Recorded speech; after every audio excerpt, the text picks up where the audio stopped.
There's a place in the southern oceans sailors don't talk about unless they've had too much rum or too many regrets. A stretch of water so treacherous, so violently unpredictable, that even modern vessels avoid it when they can.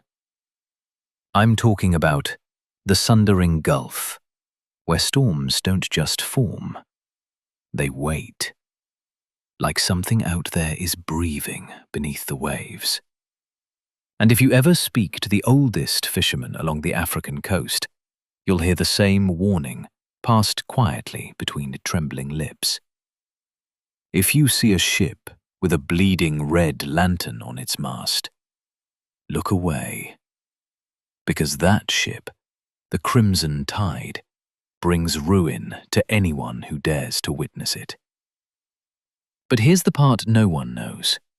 The legend wasn't born from superstition. It came from a real man, a real ship, and a decision so selfish that it tore a hole in the ocean itself. Let me tell you about Captain Elias Rook. Rook's Rise, the rogue nobody could trust, but everyone needed. Born in 1691 in a shack outside Port Royal, Elias Rook never had a family crest or a wealthy patron. He had two things: a clever tongue and a talent for surviving things no sane man should survive. By 14, he'd escaped pirates twice, bribed a Spanish warden, and outsmarted a Dutch officer by drinking him under the table. People said he wasn't good, he wasn't evil. He was Rook, a man who could save your life one day and steal your boots the next. Even the sea couldn't figure him out. At 22, he managed, through charm, lies, and one fraudulent deed, to claim a modest cargo ship. He named it the Lanternfish because, like its namesake, it lured danger. And through a decade of risky journeys, daring shortcuts, and questionable deals, he built a crew that loved him and cursed him in equal measure. He was unpredictable. He was brilliant. He was dangerous. But he wasn't cruel. At least, not yet. The Forbidden Shortcut. By 1732, merchants whispered about Rook like he was some kind of sea-born myth. The man who could shave weeks off a voyage. The man who could outrun storms. The man who could navigate blind through fog thick enough to drown a whale. And then came the job that would damn him. A contract from the East Indies Trading Guild, absurdly profitable. Enough gold to buy a small kingdom. Enough to make every man aboard wealthier than any honest sailor had a right to be. The guild only had one demand: bring the cargo before the monsoon season. Any sane captain would have refused. But Rook? Pressure only sharpened his ego. When his navigator warned him that the Sundering Gulf was waking, that the water there had been boiling with sudden whirlwinds, Rook waved him off. "Storms fear me," he said, "and if they don't, I'll teach them manners." That was Rook. Bold, brilliant, and utterly cursed by his own confidence. On the morning they reached the edge of the Sundering Gulf, the sky was clear, the water calm. Too calm. Like something under the surface was holding its breath. A young deckhand muttered, "This ain't right." Rook smirked. "The sea is finally behaving. Let's not waste the moment." Those were the last normal words spoken on that ship. The storm that shouldn't exist. Around noon, the wind died completely. Not slowed. Died. The sails hung limp. The ocean turned flat as polished stone. No sound. No breeze. No birds. Just silence. Then the water around them began to vibrate. Not ripple, vibrate, like a giant drum skin struck from below. The first mate shouted, "Hard port!" But the wheel wouldn't budge. It was stuck, frozen, held by some invisible force. Rook grabbed it, forcing a grin. "Oh, come on, girl, don't start sulking now." He pulled again. Nothing. Then, a wall of black clouds erupted from the horizon like a rising beast. Thunder rolled not from the sky, but from the water. Lightning cracked sideways, crawling across the waves like glowing worms. The storm had formed in seconds. Impossible. Unnatural. Crewmen begged Rook to turn back, to cut the cargo loose, to pray. But Rook wasn't a man who backed down.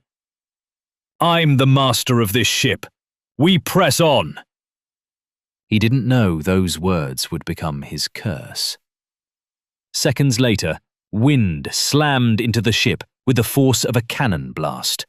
The mast snapped, the deck tilted, waves rose like mountains. Men screamed as they were swept overboard.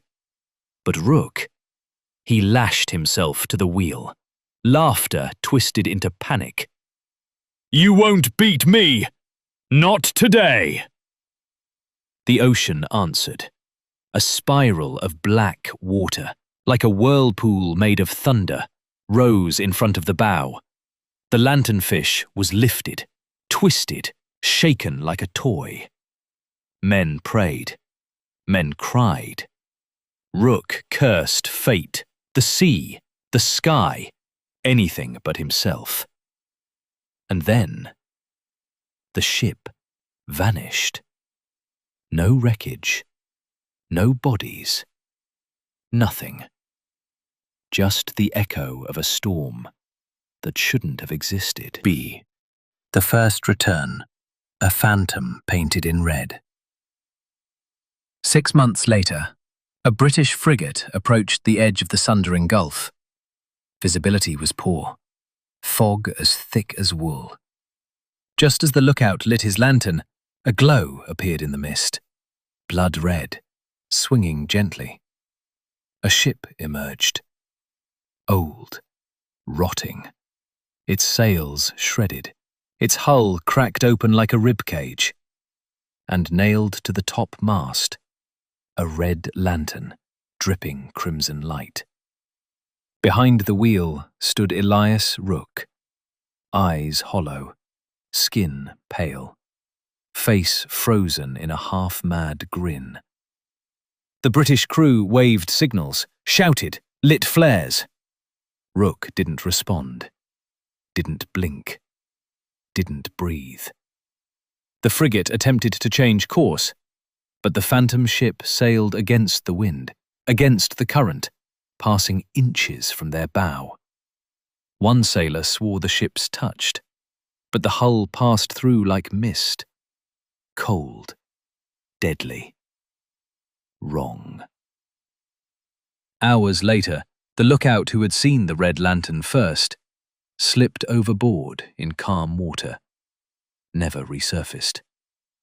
The British captain wrote in the log, "A ghost ship bearing a crimson lantern passed our bow. A man stood at the wheel. He resembled Captain Elias Rook." The Crimson Curse. Sightings exploded. 1784. A merchant ship spotted the crimson tide before a freak wave crushed their vessel. 1811. A whaler saw it glowing in the fog. Days later, their harpoons rusted in a single night. 1899. A fishing crew claimed Rook called their names from across the water in their dead relatives' voices. 1934.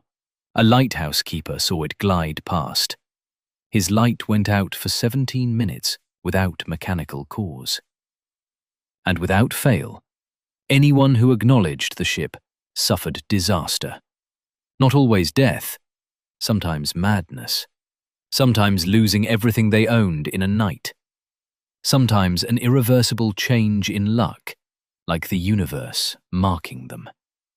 Witnesses described the same thing: the red lantern, the silent crew, the ship moving where no ship should, and Rook, still gripping the wheel, stuck between laughter and terror. But the most disturbing detail: people claimed the crew weren't ghosts. They were alive, breathing, blinking, mouths silently moving as if begging for help. The truth behind Rook's fate.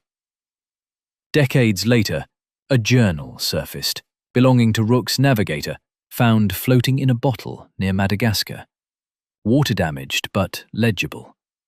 It contained one chilling line: "The sea took his pride and made it punishment."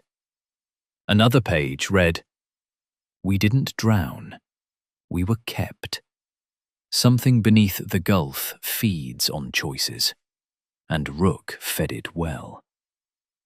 The last entry: "If anyone sees us, don't look, don't call out, don't acknowledge. The moment you do, it knows your name." The Crimson Tide wasn't a wandering ghost ship. It was a prison, a cage powered by Rook's arrogance, a cycle he could never break, a storm he could never outrun. Because the moment he defied the sea defied him back. Modern sightings. The legend refuses to die. In 2009, a satellite caught a faint outline of an old ship glowing red in waters no vessel had entered in decades. In 2018, a rescue crew near Cape St. Francis picked up a distress call, coordinates in the Sundering Gulf, voice distorted, whispering, "Turn back, don't follow the light." No ship was found, but divers swore they saw a lantern glow beneath the waves. And in 2022, a research submarine captured sonar of a moving object, 3-masted, wooden, impossible, travelling upstream against a 12-knot current. Before they could analyse it, the signal vanished. Why the legend endures. Skeptics say it's mirages, hallucinations, tricks of fog and fear.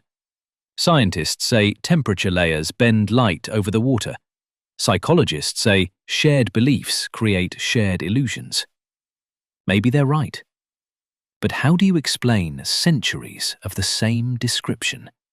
Hundreds of witnesses, from sailors to officers to tourists.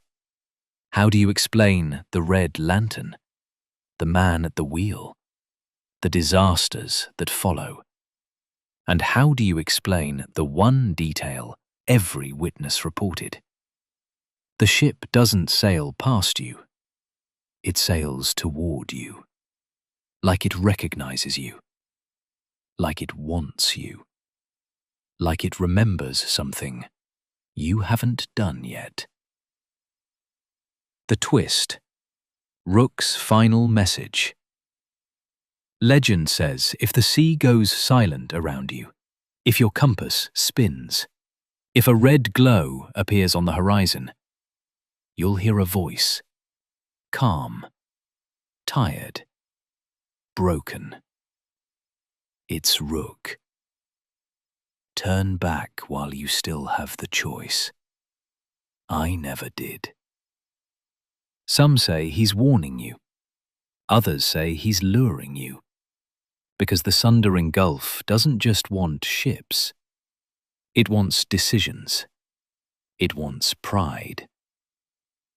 The moral captain. Rook wasn't cursed because he was evil.